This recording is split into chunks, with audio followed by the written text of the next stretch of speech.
Mga busing, oh. Bad news, no? Dahil yung mga dagat natin, yung tatlo, yung dalawang green, saka yung dilaw, ay naku, wala. Ayan, oh, yung kulungan, wala nang laman, no? Bali, natanggal yung pin, mga busing. Bali, yan sila sa labas ngayon, paikot-ikot. Yung isa, nahuli na, yun sa likod. Napapansin yung mga boss, ayun, oh. Nahuli na yung green na isa. Bali, nasa labas pa yung dilaw.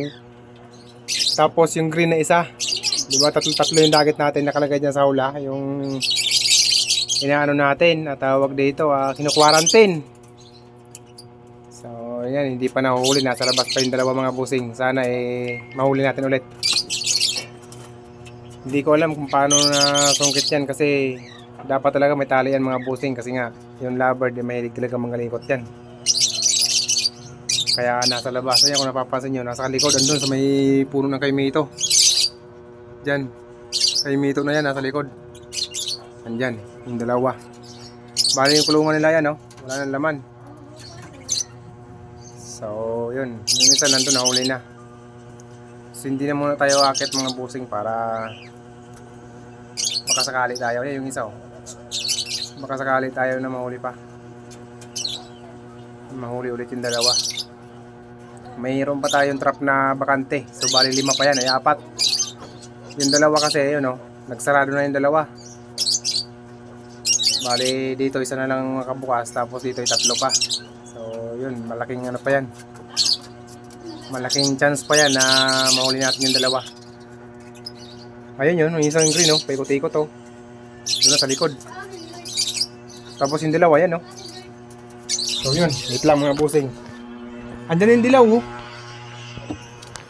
Ayun, oh, mga boss, tuktok na kay Mito yung dilaw. Mapapansin nyo kanina, dumapo siya doon sa taas ng kaimito. Bali ito yung green, boss. Ayun. Ayun yung dilaw, oh. Yan. Paikot-ikot. So sana mahuli ulit natin mga bossing, no? Sayang. Hindi ko alam kung paano nangyari yun. Ba't nakawala lahat. Pero mabuti na lang at ngayong hapon nakawala. Yung isa nahuli pa. So yan. Silipin lang natin mga bossing. Hintay-hintay lang muna tayo. Yung isang green ang layo, andun sa maraming puno na yun, doon sa dulo. Andun yung isang green. Bali yung dilaw mga busing.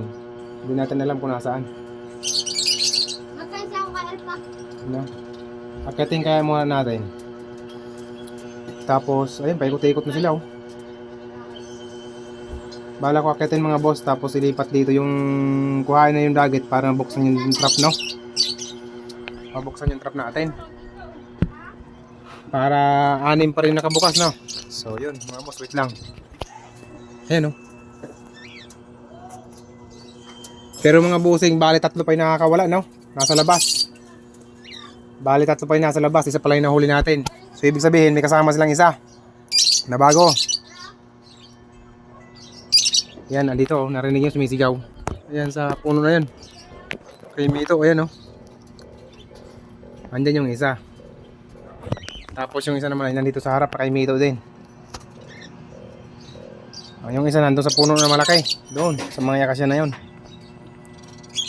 So yan mga boss, kung hindi natin mahuhuli yan, sana bukas ng umaga mahuli natin. Kasi sayang yung dilaw at saka yung dalawang green, no? Sayang. Sunod-sunod pa naman yung dagat natin. Sabay nakawala lang ng ganyan. So kasalanan din natin yan mga bossing kasi nga yung kulungan din natin sinecure. Dapat nakasecure yung kulungan natin dyan sa taas, no? Para hindi na maulit. Pero ayos lang yan. Aral na sa atin ito mga bossing. Diba, sa mga nag-iibon dyan, kailangan talaga secure yung kulungan nyo para hindi kayo nalalagasan. Kasi kagaya nito, nangyari sa akin, dagit nyo mga yan. Pero siyempre, nakakapanghinayang kung nakawala na nga yan sa may-ari niya sa kanila, tapos nahuli natin, nakawala din, edi sayang. So yun, baka sakaling na lang tayo ulit mga bossing. So mamaya update ko kayo pagka mahuli ulit natin mga bossing, no? So yun, maraming salamat sa inyo.